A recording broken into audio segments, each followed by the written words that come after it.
మహిమ కలిగింది కనుక మన మధ్యలోనికి దైవసేనులు డాక్టర్ కె ఉపేంద్ర గారు వచ్చి ఉన్నారు. ఆయనని ఎస్టేట్ ప్రేమతో ఆహ్వానిస్తున్నా. మీకు మా వందనాలు. అయ్యగారికి అందరూ చప్పట్లతో ఆహ్వానం పొందుతాం.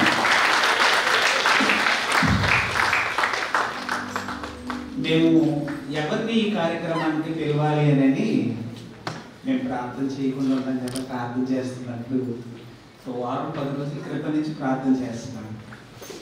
కానీ మాకు ఎక్కడ అడిగిన వాళ్ళందరి గురించి చెప్పడానికి సమయం లేదు. కానీ ఎక్కడ కూడా మాకు అవకాశం అయితే కుదరలా. అడిగినటువంటి పాస్టర్స్ అందరికి కూడా ఈ రోజున గృహప్రవేశాలు ఉన్నాయి, వివాహాలు ఉన్నాయి, తర్వాత వాళ్ళకి చర్చిలో యాక్టివిటీస్ ఉన్నాయి. దానివల్ల మాకు ఎవరు కుదరలే. కానీ దేవుని యొక్క మహాకృపను బట్టి అయ్యగారిని మేము అడిగినప్పుడు ఆయన ఒప్పుకున్నారు.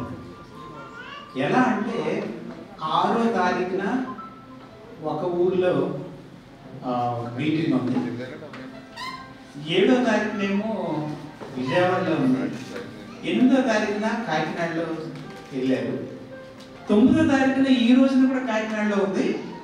అయితే తన ఏమన్నారంటే, అయ్యగారు నేను మార్నింగే బయలుదేరి వచ్చేస్తాను, ఇది అయిపోయిన తర్వాత మళ్ళీ వెళ్ళిపోయి నైట్ నేను అక్కడ వాకింగ్ చెప్తాను. ఎన్ని రోజుల నుంచి అంటే గత 10 రోజుల నుంచి ఎడవక ప్రతి దినం కూడా వాక్యము అనేక చోట్ల ప్రభు తనని వాడుకుంటున్నారు. దైవజనుల్ని ఈ సమయానికి ప్రభు వారు ప్రత్యేకంగా ఇక్కడికి పంపించి ఉన్నారు. అందుని బట్టి దేవునికి వందనాలు.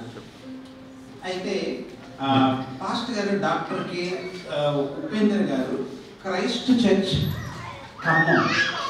ఖమ్మం నుంచి కూడా మన సహోదరులు చాలా మంది వచ్చారు. ఖమ్మము, తర్వాత వైరా, కొత్తగూడెం,